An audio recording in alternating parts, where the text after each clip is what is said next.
Rimuru, the Eighth Deadly Sin, Wolf Sin of Deception by WGS564. Noroi. Later on, as Rimuru, Meliodas, and Ban were heading throughout the kingdom, Rimuru stopped where he was. Meliodas. What's the holdup? Rimuru. Gauther has failed. His and Diane's powers are starting to fade. I should go check it out. Meliodas. No, stay with us right now. Rimuru. Captain. Meliodas. Don't you sense it? King's magic power is starting to grow, he can handle this. Rimuru. But. Meliodas. Let's go. Rimuru. Fine. Ban. Hold on. Rimuru. What is it? Ban. I think what I came here for is nearby. I'll catch up with you guys later. Ban left. Rimuru. Wait, you can't just. Meliodas. Alright, just be careful, Ban. Ban. You got it. Rimuru. I'm getting real sick of today. Rimuru and Meliodas continued in the direction of the fighting they came for. Rimuru. Hold on, is that? Rimuru saw a hellblaze pointed at someone he recognized. Rimuru and Meliodas jumped into action. Meliodas used full counter on the black and purple flames to send them back to the caster Hendrickson. Meliodas. Well, it looks like you've gotten a lot more powerful since the last time I saw you. Hendrickson. I know that voice. Could it be? Meliodas. Yeah, it's me alright. And I'm not gonna leave without Elizabeth.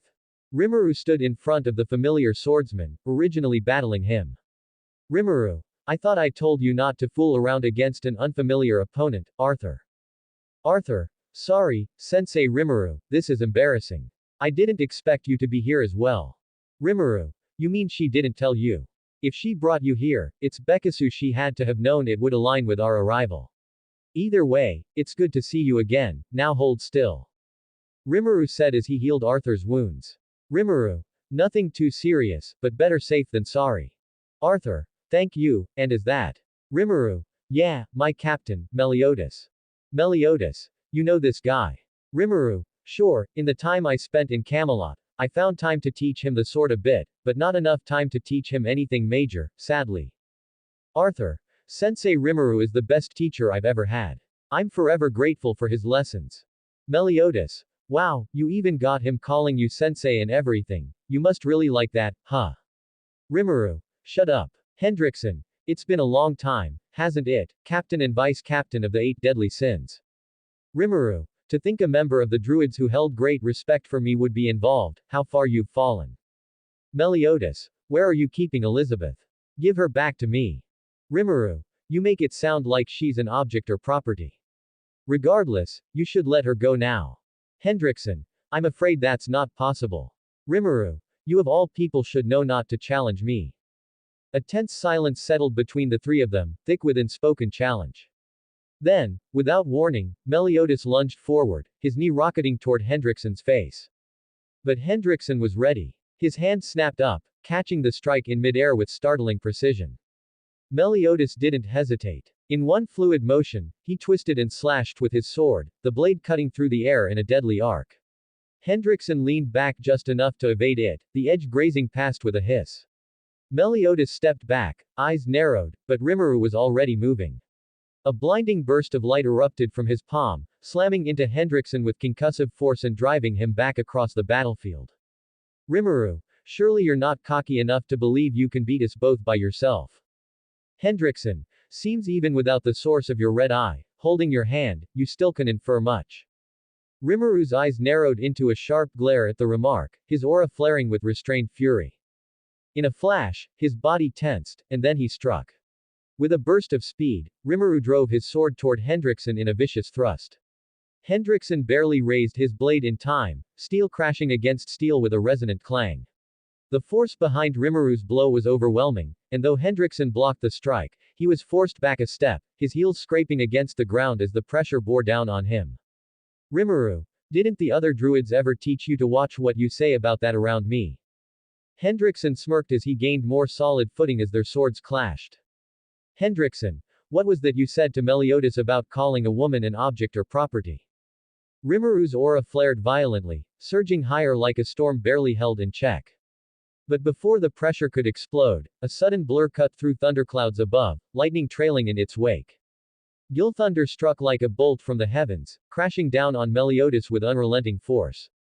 Steel met steel as the two warriors collided, their blades flashing in a relentless series of rapid, explosive clashes. Each strike rang out like thunder, echoing across the battlefield. With a sudden burst of power, Gilthunder landed a fierce kick to Meliodas' chest, sending him hurtling backward through the air. But before he could hit the ground, a golden blur streaked beneath him, Arthur. He caught Meliodas just in time, skidding to a halt with his ally in his arms. Meliodas. Sorry about that, I owe you one. Arthur. It's nothing, forget it. Rimuru. Come on, you two, these guys are nothing, don't embarrass me in front of the enemy. Now come on, let's take him down. Meliodas. Mind lending us a hand a little while longer? Arthur. Of course, to fight alongside you and Sensei Rimuru is my pleasure. By the way, I'm not sure if Sensei has mentioned me, but I'm Arthur Pendragon. With a reputation like yours, I've heard about you for years. Though less than admirable things from Sensei Rimuru specifically. Meliodas. Rimuru, have you been badmouthing your captain? Rimuru. Snitches get stitches, Arthur, now focus. Meliodas. We should chat after we're done with this. Arthur. Right. Meliodas. Okay then. Let's pick up where we left off, little Gil. Gilthunder. I'm only doing what I must, nothing more. Meliodas. I'll warn you now, I'm not gonna hold back. Rimuru. Arthur, you'll assist me with Hendrickson, just try not to slow me down, and remember your training. Arthur. Yes, Sensei. Rimuru led by striking Hendrickson repeatedly, putting him on the defensive and attacking unceasingly, refusing to give him any openings. Rimuru. Don't tell me you shamed the druids only for this level of strength. Rimuru said before pinning Hendrickson's sword down and kicking him. Arthur followed up by attacking from behind. Hendrickson blocked, only to be pierced by Rimuru's light lance emerging from his hand. Rimuru. Surely you can do better than that. Sensing an opportunity, Hendrickson shifted tactics. His gaze flicked to Arthur, and in an instant, he broke away from Rimuru, retreating just far enough to cast his next move. With a twisted smirk, Hendrickson unleashed Hellblaze, a torrent of black flame that surged toward Arthur like a predator. The cursed fire struck its mark, igniting Arthur's shoulder with a sinister glow. Arthur grimaced, trying to snuff it out, but no matter how he moved or what magic he called upon, the flame clung to him, unnatural, relentless, and searing with malevolent heat. Arthur. Ow. That's really hot. Not those purple and black flames again. Rimuru. Arthur. Rimuru tried to get to Arthur, but Hendrickson focused his offense on the distracted Rimuru. Hendrickson. My last attempt may have been thwarted, but he'll be ashes this time. Rimuru glared at Hendrickson, who wouldn't let him pass. Arthur. This is bad, they won't go out. Rimuru. Arthur, just hang on. The flames suddenly extinguished. A figure in a cloak floated beside Arthur. Arthur. You got here just in time to save me, thanks. Did you finish off the others? Rimuru. I figured you wouldn't be far from him at a time like this. Rimuru said with a smile as he clashed with a frustrated Hendrickson. The cloaked figure's attention seemed to focus on Rimuru for a moment. Arthur. I appreciate your help, now it's time to pull my own weight. Rimuru. Just don't let me worry about you again. Arthur. Understood, Sensei. Rimuru's blade locked with Hendrickson's in a fierce clash, sparks bursting from the point of contact as raw force rippled between them. Gritting his teeth, Rimuru kept the pressure on, his movements sharp and deliberate. Rimuru. You're not getting past me. Rimuru growled, pushing Hendrickson back with a powerful swing. But Hendrickson wasn't interested in a prolonged duel, not with Rimuru. His eyes flicked past him, locking onto Arthur, who was still catching his breath a few paces away. With a sudden twist and a blast of dark energy, Hendrickson disengaged, pushing Rimuru back just enough to make his move. Rimuru. Damn it. Hendrickson darted toward Arthur like a viper. Rimuru moved to intercept, but the slight hesitation, just that split second of readjustment, was all Hendrickson needed. He feinted toward Rimuru, then pivoted midair, bypassing him entirely. His palm glowed with cursed energy as he struck Arthur clean in the side, sending him flying. Arthur crashed to the ground, groaning, the wind knocked from his lungs. The cursed energy pulsed through him, and his body went still, stunned, limbs unresponsive. He was incapacitated. But before Hendrickson could capitalize, before he could even raise his hand for the finishing blow, Rimuru was already there. The air cracked as he reappeared beside Arthur, his sword swinging up in a vicious arc that forced Hendrickson back with a surprised snarl. Rimuru. You really thought I'd let you finish him. Just then, a shadow swept in, silent, fast. A cloaked figure descended from above, landing beside Arthur with an almost otherworldly grace. Whoever they were, they didn't speak, but their presence radiated purpose, and they placed themselves protectively between the fallen king and Hendrickson. Rimuru. I know I won't need to ask you to keep him safe, just let me handle this. Arthur. Forgive me, Sensei Rimuru. I'm a disgrace. Hendrickson. Well, at least you managed to be there for one of your students. But I suppose it's just too much to expect humans to keep up with something like you. It's not really your fault she was too weak, maybe that's why they started calling you a false god. A shame Rin turned out to be such a disappointment. That name, Rin, cut through Rimuru like a blade. His aura exploded in a sudden surge, the very air around him warping under the weight of his rage. Light flared at his feet, the ground cracking beneath the pressure as his power spiked uncontrollably. His voice, when he spoke, was low, but it rumbled like thunder. Rimuru. You don't get to say her name. His eyes gleamed with divine fury as they turned into the symbol of the forgotten divine. Rimuru. Leave Rin out of this. Each word hit like a hammer, drenched in pain, fury, and a vow of retribution. In a flash, Rimuru launched forward, faster than the eye could track. His blade shimmered with deadly brilliance, light bending around it as pure energy gathered at the edge. Hendrickson's instinct screamed. He twisted to dodge just in time, but not fast enough. The air behind him detonated as Rimuru's slash carved through space itself, ripping apart the ground in a violent shockwave. The explosion of force sent debris flying, leaving a deep crater in the wake of the attack. Hendrickson barely landed before a thin red line appeared on his cheek, blood beating down. His eyes widened. He had dodged death by inches. Hendrickson. I'll need assistance with Rimuru. Come join us. Vivian. It would be my pleasure. Vivian teleported to where Rimuru was leaving a fury of attacks on Hendrickson, barely dodging and gaining more cuts on his body in the process.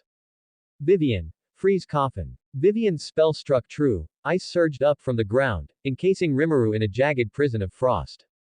For a moment, all was still, the shimmering crystal sealing him in a frozen silence. But then, his eyes moved. Even through the translucent ice, they locked onto Vivian, glowing, unblinking, and filled with a chilling calm that made her breath hitch. A crack split the silence. Then, without warning, the entire structure shattered outward in a violent burst, shards exploding in every direction as Rimuru stepped free without a scratch, his aura now laced with divine fury. Before she could react, he was already upon her. He moved like a phantom, silent, fast, unstoppable. Vivian barely managed to twist away, his blade slicing past her cheek, missing her throat by a hair's breadth. The force of the swing alone split the air behind her, and her heart pounded as she realized. Vivian. If I had been even a fraction of a second slower, I would have been dead. Rimuru. Don't worry, I won't kill you. I still need you to take us to where Elizabeth is, tell me that, and I'll let you off with a few cuts. Rimuru raised his sword but swiftly changed his direction as he blocked an attack from Hendrickson and countered with another slash. He had him on the defensive before slashing him back, leaving him staggering. Rimuru suddenly left another slash in a seemingly random direction, but it hit Gilthunder, knocking him away from Meliodas. Rimuru. Look alive, Captain. Meliodas. Thanks, Rimuru. Hendrickson was suddenly behind Rimuru. Hendrickson. Do you really think you have time to worry about others? Hendrickson roared as he brought his blade down with everything he had. Dark energy surged through his arms, the sheer force of the swing enough to crack the earth beneath his feet. Dust gathered over the battlefield. Rimuru. Of course, I can play around when I'm not faced with a serious threat. Rimuru hadn't even flinched. With one arm casually supporting his sword, Rimuru had raised it to meet the strike. Steel met steel and stopped dead. There was no recoil. No struggle. Just the dull ring of impact and a moment of stunned silence. Hendrickson's eyes widened in disbelief. His full-force attack was blunted like it was nothing. Rimuru's expression didn't change. Calm. Cold. Unbothered. Rimuru. Was that supposed to hurt? A tremor rolled through Hendrickson's arms as the force of his own strike bounced back through him. Rimuru didn't just block the attack, he nullified it as if physics itself bent in his favor. The gap between them wasn't just skill or strength. It was reality-defying. And as those Triskel eyes stared back at him, Hendrickson had just realized he was out of his depth. Rimuru. Is this all the strength you were able to gather? I'm disappointed. Rimuru said before pushing his sword forth, more, sending Hendrickson crashing into a wall. Vivian. He's far more dangerous than we could have anticipated. Hendrickson. In the form he is currently in, we don't stand a chance unless we focus on stopping him now, Gilthunder. Gilthunder was in a clash with Meliodas. Gilthunder. Right. He focused his lightning to push Meliodas back so he could concentrate on Rimuru as well. Gilthunder. Lightning King Sword. Hendrickson. All right. Enchant Hellblaze. Vivian. Destroy 4 elements. As the attacks approached Rimuru, he spoke to himself. Rimuru. Distract the 3 of them so I can see it and find an opening. Rimuru took a sword stance. Rimuru. Then we'll catch her. Rimuru's sword Glutonea slashed swiftly. Reality itself seemed to reach a malfunction before Rimuru's place was switched with Hendrickson. To his ultimate surprise, in front of those attacks, an explosion ensued. Rimuru. Was that sufficient, Captain? Meliodas. Yeah, I got it. Hendrickson recovered and tried to sneak Rimuru, only for his arm to be cut off by none other than Gilthunder. Gilthunder. Can't believe it. You've released the curse that's imprisoned me for years. A hero, as always.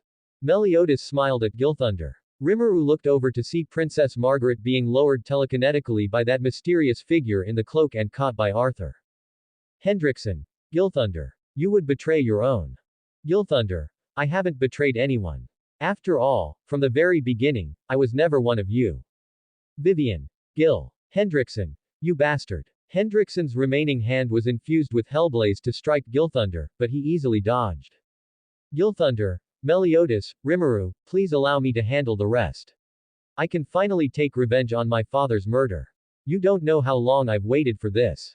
Gilthunder mercilessly and rapidly attacked Hendrickson.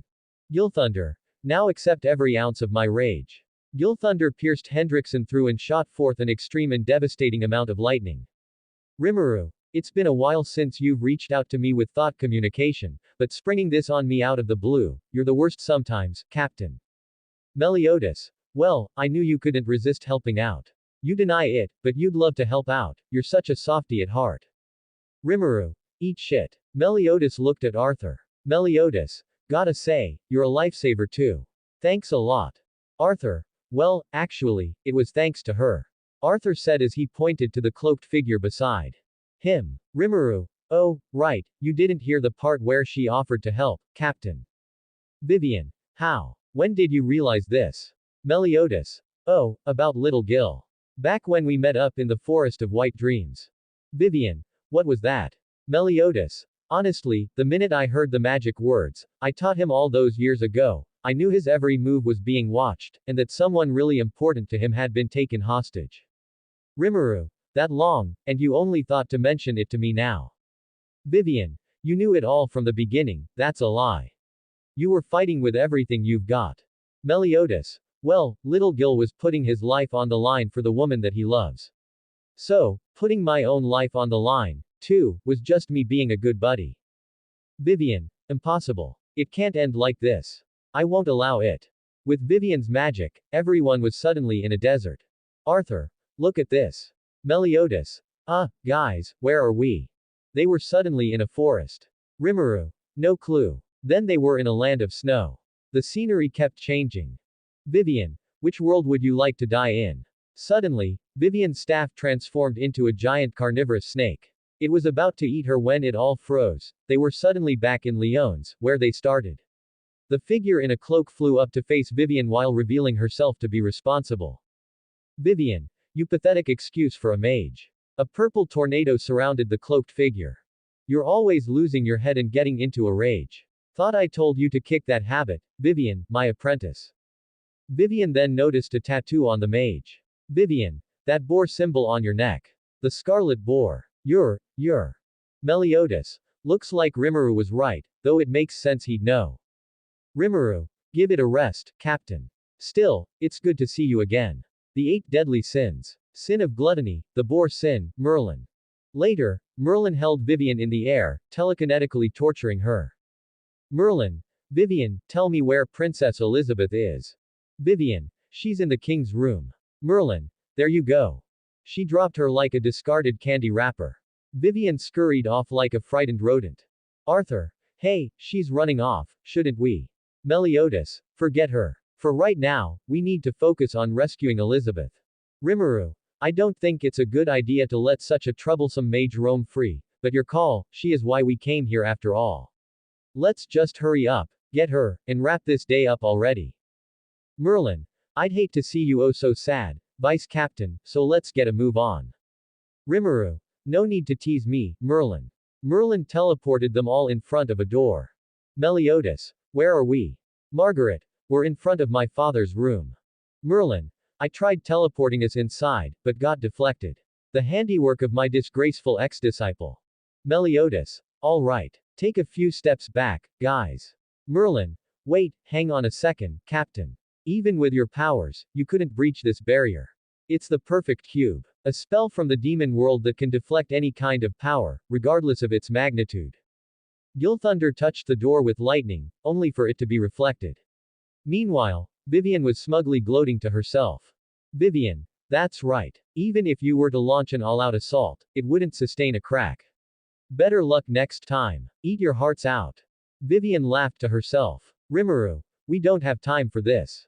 His voice was calm but edged with finality. No argument. No hesitation. Without another word, Rimuru stepped forward, striding past everyone with quiet authority. The air seemed to grow heavier with each step, his presence drawing the room's attention like gravity itself. He stopped at the sealed door. Then, with a swift motion, he drove the ulnar side of his fist into it. The door didn't just break. It detonated, bursting inward as if struck by a siege weapon. The barrier cube behind it shattered instantly, fragments scattering across the floor like broken glass. A stunned silence fell over the room. Eyes widened. Mouths hung open. No one had expected such raw, casual destruction. No one, except Merlin. She watched the display with a knowing smirk, her eyes gleaming with intrigue. Merlin. So, you are that strong. Rimuru. Quit pretending to be surprised. Arthur. Sensei, how did you? Rimuru. Best not to hold me by this world's standards, do that, and I'll be easier to understand. Meanwhile, Vivian fell to her knees in shock and despair. Vivian. What the hell are you? Meliodas walked through the shattered with a smile. Meliodas. Yo. Rimuru. Sorry about the door. Elizabeth embraced him. Elizabeth. We've only been apart for less than a day. But I've missed you so much, I can hardly stand it. Meliodas. There, he said while cupping her breast. Rimuru and Bartra. Hey. They said in angered unison. Meliodas. You sure got old, Bartra. Bartra. And you haven't changed a single bit, have you? Meliodas. Guess not. He said as he gripped Elizabeth's butt. Elizabeth. Rimuru and Barta. Enough. Rimuru punched Meliodas on the back of his head, he was slammed into the ground. Rimuru. Forgive my captain's rudeness. It's good to see you again, your majesty. Bartra. Well, I'm glad to see you haven't changed either, Rimuru. Still keeping your fellow sins in check, I imagine it must take its toll on you. Rimuru. It's like dealing with rabid children. Meliodas and Merlin were right here. They both said in a mock fashion that their feelings were being hurt. Rimuru. Then take notes. Everyone noticed the clank of armor behind them. Meliodas. Hey, what's up? It's been a while since I've seen you, too, Dreyfus. Dreyfus. What the hell is going on here? Rimuru. Hendrickson's plan is falling apart, is what? Gilthunder. Hendrickson's been killed in battle. Rimuru. By you, but I ain't a snitch. Gilthunder. He died without ever repenting for the crime he committed. Dreyfus. His crime. Margaret. I saw it happen. The dawn of the anniversary festival 10 years ago. You and Hendrickson conspired together and murdered Zaratros. Such an unspeakable sight. And then, consumed with overwhelming fear, I told Gil about it. Little did I know Vivian was eavesdropping the whole time. She placed each of us under guard, and we were forced to do her bidding. Merlin. Is that so? Though seeing as Vivian was head over heels for Gilthunder, I suppose it adds up. Rimuru. You really need to pick better students to pass your knowledge to. Merlin. Not all of us are lucky enough to get the good ones falling right into our laps. Rimuru. Bad apples attract bad bugs.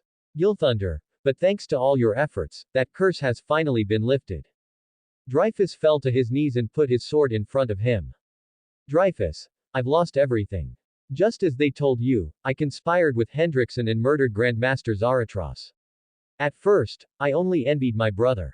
But somewhere along the way, it turned into hatred. I am so sorry. Meliodas, but what's that gotta do with what's going on right here right now? Dreyfus, it was to start a holy war. Arthur, a what? Merlin, it's a phrase found in a Britannian poem from long ago. His Majesty predicted that such a war would take place sometime in the near future. Dreyfus, but His Majesty ordered us to put down our swords.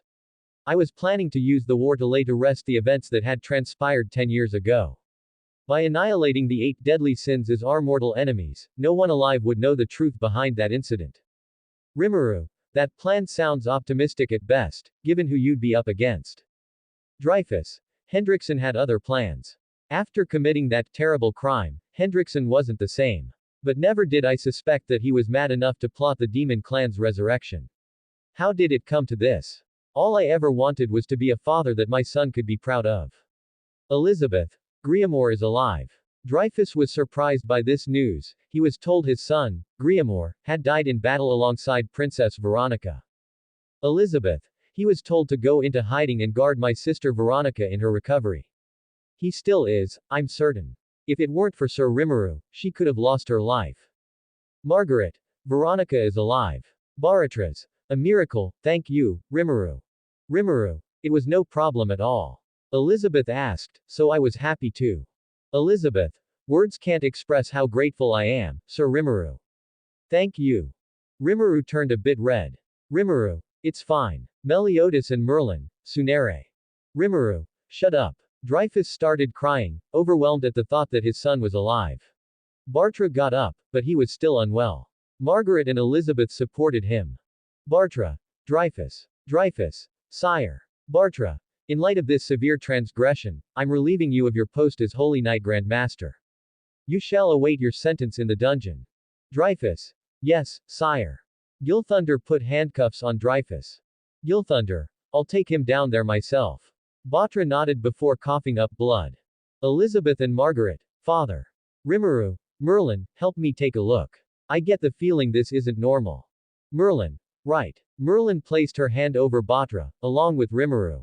Merlin. He's weakened considerably. He needs to be treated right away.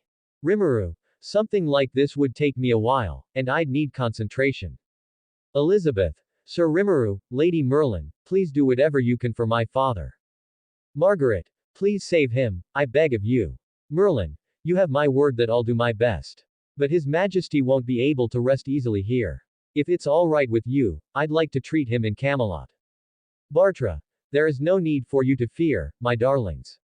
Elizabeth, do you remember the vision I was telling you about earlier?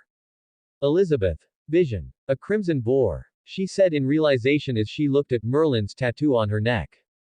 Elizabeth. Margaret, we should leave father's recovery to Lady Merlin, okay? Margaret. If you truly believe that's best. Rimuru. I suppose around here is too dangerous right now, I'll leave it to you, just try not to do more than required, Merlin. Merlin. I have no idea what you could be implying. Meliodas. I'm not sure what the deal is, but it seems like everything's taken care of. And if that's the case, let's. Arthur. Sir Meliodas, Sensei Rimuru. It was by a great twist of fate that we have been brought together. As the Grand Master of Camelot, I humbly ask for your assistance. Meliodas. Sure thing. Arthur. You'll really help me. Then we need to leave right. Meliodas. If I ever feel like it. Since I've gotta clean up this town and take care of the boar hat, too. It might just take a while. Arthur. Ah, man. Merlin chuckled. Merlin. Classic fake out. Rimuru. Ignore Meliodas being a jerk. Arthur. I'd be happy to help you out, and I will. But Elizabeth asked first, so once I'm done here, I'll get right to you, I promise. Arthur. Really? Yes. Then I'm looking forward to it. And could we maybe train as well, sometime? Rimuru. Sure, now go on, I'm sure Camelot needs you. Meliodas. Merlin, you plan on coming back to the 8 deadly sins anytime soon. Merlin. If I ever feel like it. Rimuru. Merlin. Merlin chuckled. Merlin. Don't worry, I should be back soon. I've been too long without my favorite lab rat after all. Rimuru. I told you not to call me that. Merlin chuckled at Rimuru's reaction as she teleported away with Arthur and Bartra. Meliodas. Guess she caught both of us there. Rimuru. Ah. Meliodas. Seems you're still her favorite to tease. Rimuru. Do you want me to punch you again? Elizabeth. Are you? Meliodas. Huh. Rimuru. Is something wrong, Elizabeth? Elizabeth. Sir Meliodas, Sir Rimuru, you're not, I mean, or you both really leave. The sound of an explosion cut her off. Rimuru. Oh great, what is it now? The ground trembled violently beneath them. Before anyone could respond, a deafening rumble echoed through the air, and the entire section of the castle they stood in began to collapse. Stone cracked, walls split, and the ceiling gave way in a chaotic roar as everything came crashing down around them. Dust swallowed the room. And then, silence.